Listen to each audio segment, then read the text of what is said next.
Hey everybody, today I have a 2011 Toyota Prius and the car got towed in for a coolant leak. Well, this car had been hit in the front end and this hose here got rubbed through on the latch.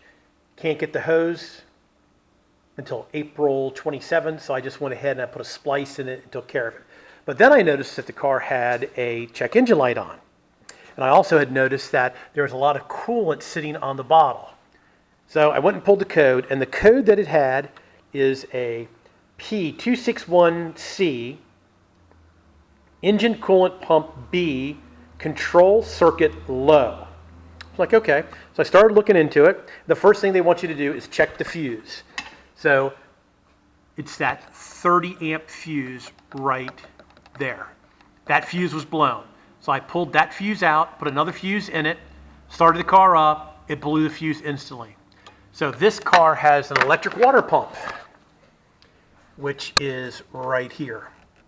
So what I ended up doing is I unplugged the water pump and I put a new fuse in over here, started it up, and it did not blow the fuse.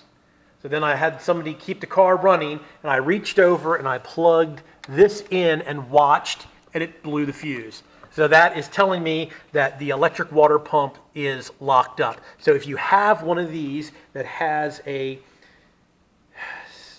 261C and it's overheating, most likely the water pump is locked up. This car only has 77,000 original miles on it, so it's unbelievable that this pump has gone bad. The water pump is held on by 5 bolts. They're just all the way around. The pump comes off, and then you have to refill it with coolant.